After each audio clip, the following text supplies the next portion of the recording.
Good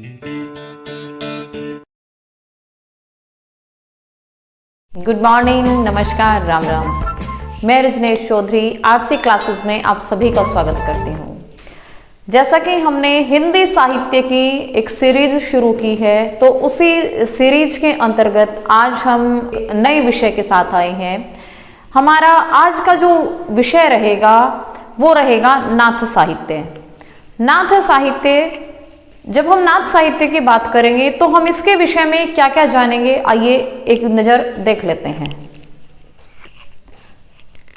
नाथ साहित्य में हम इसके प्रवर्तक के विषय में जानेंगे, फिर आदि नाथ कौन है उनके विषय में बात करेंगे, नाथों की संख्या, इनका प्रभाव क्षेत्र, दार्शनिकता, योग और कुछ शब्दावली, और फिर नाथ कौन कौन थे, इसके विषय में हम आज की क्लास में विस्तार से जानेंगे।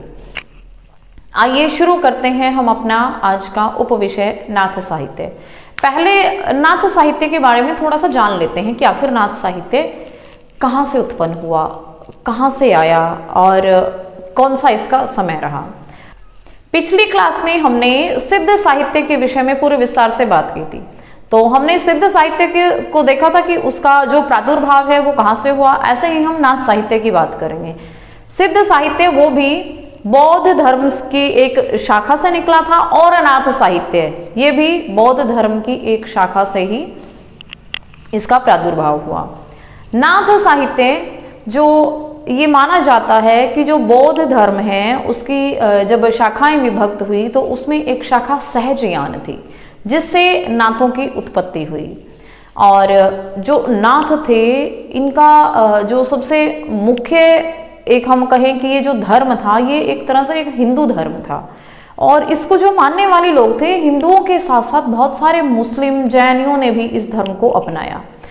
नाथ जो थे, नाथ अपने आप में इनकी संख्या 9 मानी जाती है। अब हम इनके प्रवर्तक की बात करते हैं कि आखिर इसके प्रवर्तक कौन थे। जब हम इसके प्रवर्तक की बात करेंगे नाथ साहित्य की या नाथों के प्रवर्तक की, तो इसमें जो पहला नाम आता है वो आता है गोरखनाथ। गोरखनाथ, गोरखनाथ को वास्तविक रूप में या हम कहें कि वास्तविक जो प्रवर्तक थे वो नाथ साहित्य के गोरखनाथ को माना जाता है, क्योंकि ये जो नाथ धर्म था ये इसमें बिखराव बहुत था। जो इसके सबसे पहले जो नाथ थे जिनका नाम हम लेते हैं मत्स्येंद्र नाथ, मत्स्येंद्र नाथ, या इनको और भी नामों से जाना जाता है, इनको और भी नाम दिए जाते हैं, मच्छिंद्र नाथ, इस नाम से भी ये बहुत प्रसिद्ध हैं। और ये कहा जाता है कि ये गुरु गोरखनाथ के गुरु थे, क्योंकि ये इनका समय पहले था। और अलग अलग विद्वान अलग अलग बातें करते हैं इनके समय के विषय में।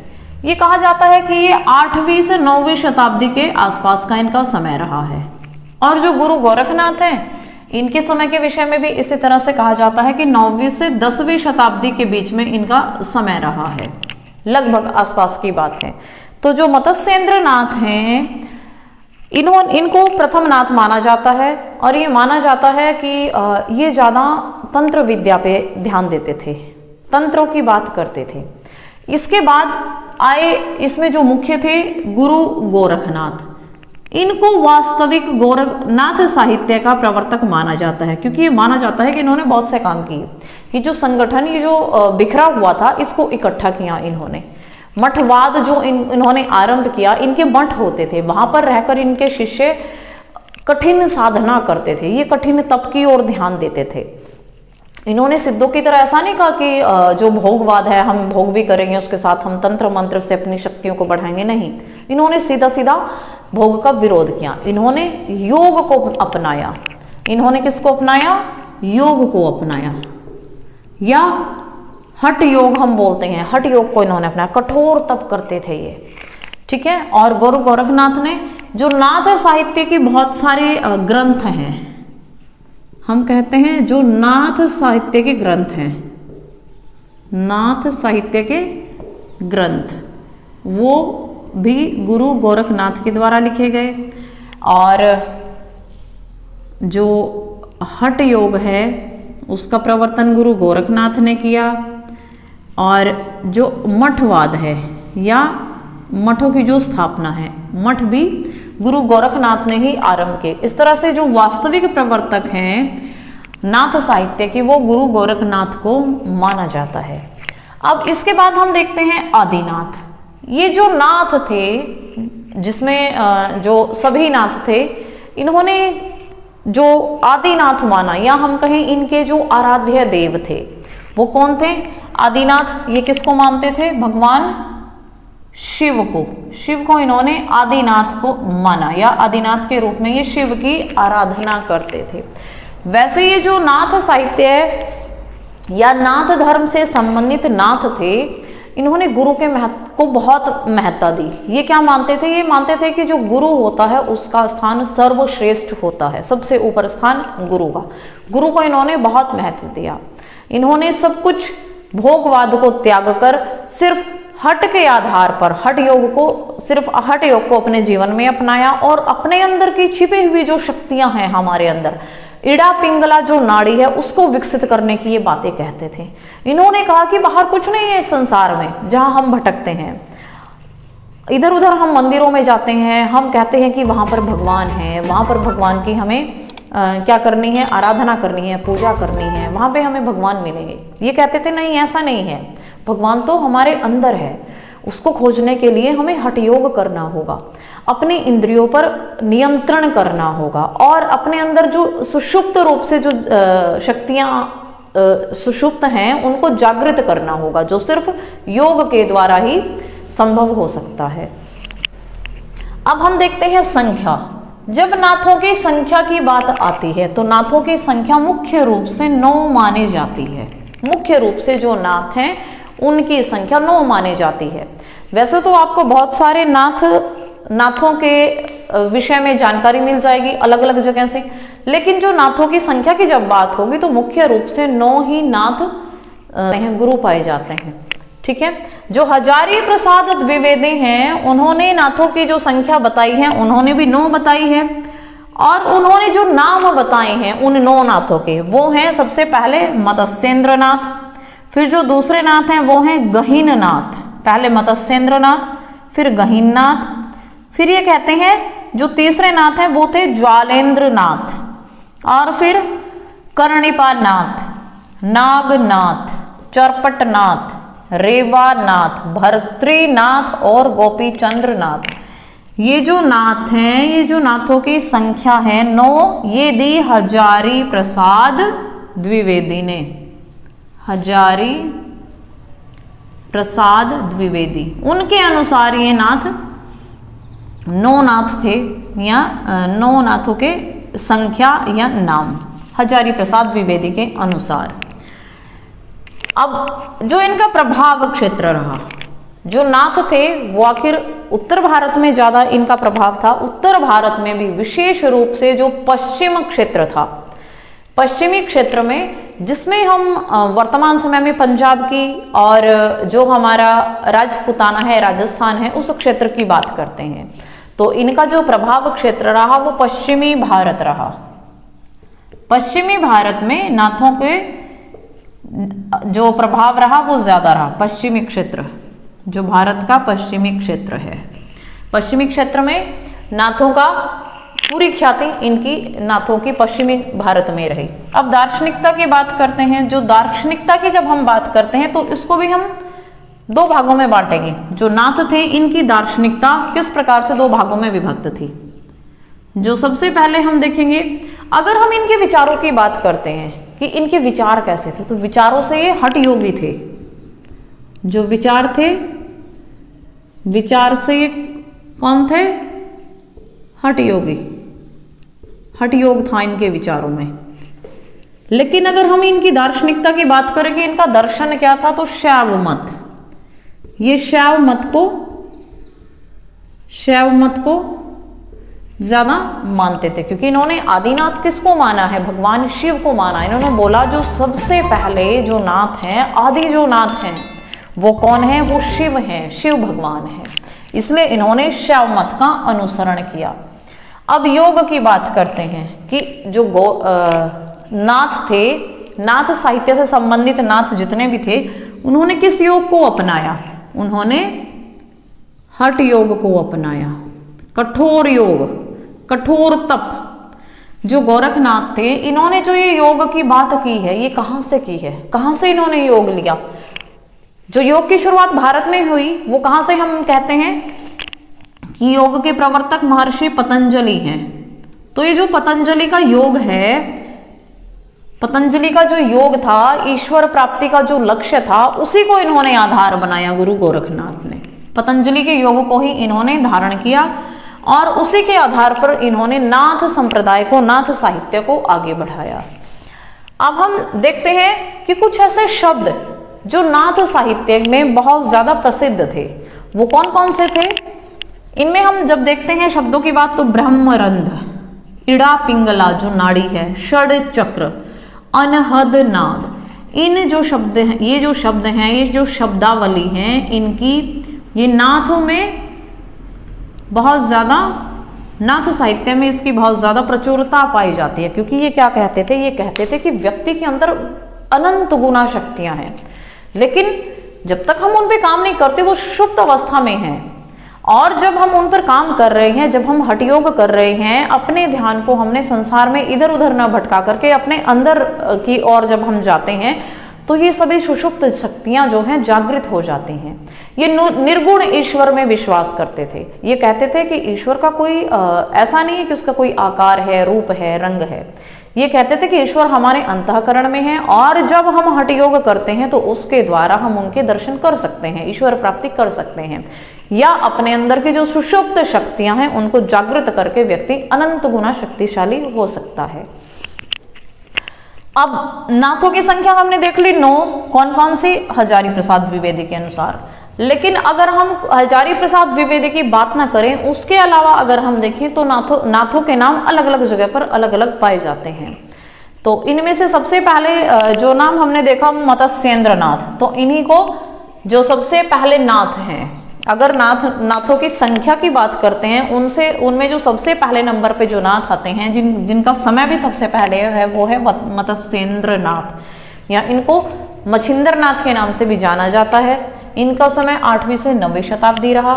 फिर हमने गुरु गोरखनाथ की बात की जो दूसरे नंबर पे आते हैं। गुरु गोरखनाथ जिनका समय माना जाता है 9वीं से 10वीं शताब्दी के आसपास का समय है, और इन्होंने महर्षि पतंजलि के द्वारा दिए गए योग और ईश्वर प्राप्ति के को लक्ष्य बनाकर हठ योग की स्थापना की। एक शब्द और बहुत प्रचलित है, वर्तमान समय में भी आपने सुना होगा, अलख निरंजन। ये शब्द कहाँ से आया? ये इन्हीं नाथों ने दिया, अलख निरंजन। भगवान के नाम की जब ये पुकार करते हैं तो उसे अलख बोलते हैं, निरंजन मतलब भगवान। जब ये कहीं भिक्षाटन करके ये अपने जीवन का, भिक्षा मांग करके ये अपने जीवन का निर्वाह करते हैं, और अलख निरंजन, अलख जगाते हैं, निरंजन मतलब भगवान के नाम की। ठीक है, तो ये शब्द भी नाथ संप्रदाय से ही आया है, अलख निरंजन। कनफटे जोगी भी इनको कहा जाता है। देखा होगा आपने कि बहुत सारे योगी साधु रूप में घूमते हैं, देखा होगा, बड़े बड़े कानों में कुंडल धारण करते हैं, या आप बोलते हैं कन फटे जोगी, कान को फाड़ ही लेते हैं, तो वो नाथ साहित्य से, नाथ संप्रदाय से संबंधित ही हैं। अब हम देखते हैं और कुछ अलग अलग जगह पे अलग अलग नाम पाए जाते हैं नाथों के। एक है चरपटनाथ। चरपटनाथ का भी बहुत जिक्र आता है। चरपटनाथ, ये जो चरपटनाथ थे, जो हिमाचल का क्षेत्र है चंबा, एचपी का जो चंबा है, वहां गुफाओं में रहते थे ये चरपटनाथ, और वहां पे गुफाओं में रह करके ये साधना करते थे। इनका संबंध एचपी हिमाचल प्रदेश में रहे, वहां की गुफाओं में रहते थे, गुफाओं में रह करके ये साधना करते थे। ठीक है, और कुछ और नाम जैसे जालंधर नाथ, जालंधर नाथ, जालंधर नाथ, इनका संबंध कहां से? इनके नाम से ही, जलंधर से, पंजाब के जालंधर से। पंजाब का जो जालंधर क्षेत्र है वहां पर इनकी ख्याति थी, क्योंकि ये मूल रूप से वहीं के निवासी थे। और इन्होंने वहां पर बहुत काम किया नाथ संप्रदाय में रह करके। और मस्तनाथ, आपने मस्तनाथ भी सुना होगा ना, मस्तनाथ, ये भी एक नाथ थे जिनका संबंध हरियाणा के रोहतक से माना जाता है। हरियाणा में कहा? रोहतक। हरियाणा के रोहतक क्षेत्र में, और हरियाणा का जो रोहतक है, रोहतक में भी एक स्थान है अबोहर। वहां पर इनके नाम का मेला लगता है हर साल, क्योंकि ऐसा माना जाता है कि मस्तनाथ ने यहां अबोहर में एक मठ की स्थापना की थी और लगभग 300 वर्ष हो चुके हैं इसे, लगभग 300 वर्ष से वहां पर इनकी याद में एक मेला लगता है। ठीक है, 300 वर्ष से एक मेला लगता है अबोहर में, बाबा मस्तनाथ का मेला, उसको बोलते हैं बाबा मस्तनाथ का मेला। कुछ ऐसे नाथ थे जो पहले राजा थे, और जब वो इन नाथों से प्रभावित हुए, उन्होंने अपना राजपाट पूरा त्याग दिया और राजपाट त्याग करके ये साधु बन गए, नाथ बन गए। ठीक है, जिसमें हम अगर भर्तृनाथ को देखें तो भर्तृनाथ भी एक ऐसे ही राजा या राजपुत्र थे, भर्तृनाथ, जिन्होंने अपने राजपाट का त्याग कर दिया था। और फिर ये योगी या जोगी, जोगी शब्द भी बहुत प्रचलित है, वो यही योगी या जोगी है, जोगी बन गए थे। ठीक है, और भी बहुत सारे नाम हैं, गोपी चंद्रनाथ, गोपी चंद्रनाथ, ये भी बंगाल के राजकुमार थे। इन्होंने भी राजपाट का त्याग करके ये भी नाथ बन गए थे, जोगी बन गए थे। इस तरह से हमने ये आज नाथ साहित्य के विषय में बात की कि जो नाथ थे उनकी संख्या कितनी थी, नाथों में प्रवर्तक कौन है इस नाथ साहित्य के, नाथ संत। और आदिनाथ शिव, संख्या 9, प्रभाव क्षेत्र जो पश्चिमी भारत है, जिसमें विशेष रूप से पंजाब और राजपूताना का क्षेत्र आता है। वर्तमान समय में ऐसा माना जाता है कि हरियाणा और राजस्थान, यहाँ पर इनका क्षेत्र अभी भी बहुत ज्यादा है। नाथ संप्रदाय अभी भी वर्तमान में भी बना हुआ है। और जो नाथ साहित्य था या नाथ थे, इनका संतों पर बहुत प्रभाव पड़ा। जो संत साहित्य आता है, इसके बाद संतों पर इनका प्रभाव पड़ा बहुत ज्यादा, नाथों का। ठीक है, संतों पर इनका बहुत प्रभाव पड़ा, इनकी भाषा का, इनके विचारों का, इनके छंद का, हर प्रकार से संतों पर या संत साहित्य पर प्रभाव पड़ा। फिर इसके बाद हम देखते हैं कि जो संत थे उन पर भी प्रभाव पड़ा, लेकिन जो हिंदू थे, हिंदू तो एक धर्म था, ये हिंदू धर्म के साथ साथ जो मुस्लिम लोग भी थे, मुस्लिम धर्म को मानने वाले लोग भी थे, या जो जैनी थे, उन पर भी नाथों का बहुत ज्यादा प्रभाव पड़ा। गोरखनाथ, इनके ऊपर एक पुस्तक लिखी गई है, गोरख वाणी, गोरख वाणी, या वाणी भी लिखा होता है कई जगह वाणी है। ये एक पुस्तक है जिसका संपादन किसने किया? पीतांबर दत्त वड़थवाल ने, पीतांबर दत्त वड़थवाल, इन्होंने इसका संपादन किया। ऐसा माना जाता है, या ये पीतांबर दत्त वड़थवाल ही ये कहते हैं कि जो गोरखनाथ थे, इन्होंने 14 ग्रंथ लिखे, 14 ग्रंथ, क्योंकि जो नाथ साहित्य था इसमें ग्रंथों की जो शुरुआत की, ग्रंथ लिखने का जो कार्य किया, वो गुरु गोरखनाथ ने ही किया था। इसलिए इनको वास्तविक प्रवर्तक माना जाता है नाथ संप्रदाय का।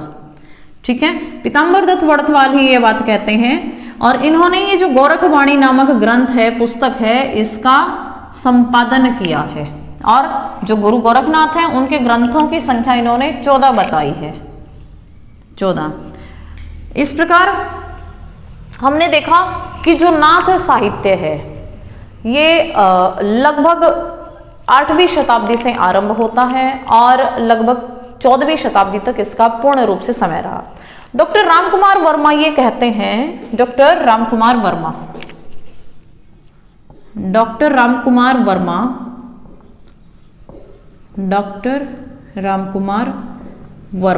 वो क्या कहते हैं कि जो 12वीं से 14वीं शताब्दी तक का समय था, 12वीं से 14वीं शताब्दी, ये नाथ जो संप्रदाय है इसका सबसे चरमोत्कर्ष का समय था। ठीक है, चरम पर था उस समय में, ये चरमोत्कर्ष का समय। किसने बोला? रामकुमार वर्मा ने। इन्होंने कहा कि 12वीं से 14वीं शताब्दी तक ये जो नाथ संप्रदाय था, नाथ साहित्य था, अपने पूरे चरमोत्कर्ष पर था। समय के बारे में अलग अलग विद्वान अलग अलग बातें कहते हैं।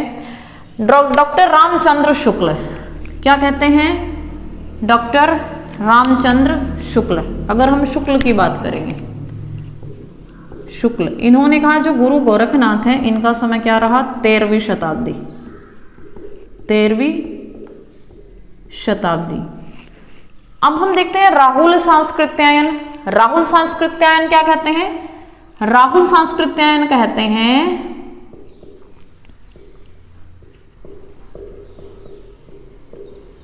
राहुल सांस्कृत्यायन, इन्होंने विक्रम की 10वीं शताब्दी, 10वीं शती, और कौन सी? विक्रमी नाथ साहित्य के समय की इन्होंने बात की है कि जो ये नाथ साहित्य था इसका जो उद्भव हुआ ये 10वीं शताब्दी के आसपास राहुल सांस्कृत्यायन ने माना। और गुरु गोरखनाथ के समय की बात करें तो वैसे तो समय माना जाता है 9वीं से 10वीं शताब्दी, पर रामचंद्र शुक्ल क्या कहते हैं? ये कहते हैं कि 13वीं शताब्दी गुरु गोरखनाथ का समय था। अब जब डॉक्टर रामकुमार वर्मा की बात करते हैं तो रामकुमार वर्मा ने क्या कहा कि जो नाथ साहित्य है 10वीं से 12वीं शताब्दी, इनका जो चरमोत्कर्ष का समय है ये 10वीं से 12वीं शताब्दी के मध्य में रहा। तो इस प्रकार आज की क्लास में हमने नाथ साहित्य के बारे में पूरे विस्तार से जाना।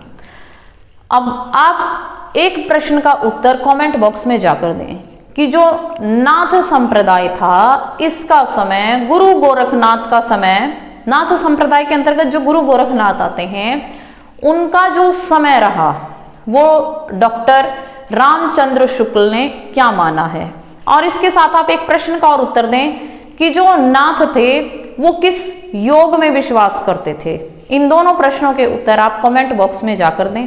और अगर आपको ये जानकारी अच्छी लगी हो तो वीडियो को लाइक करें और चैनल को सब्सक्राइब करें। आपका कोई सुझाव है, कोई राय है तो वो भी आप कमेंट बॉक्स में जाकर दे सकते हैं। Thank you all.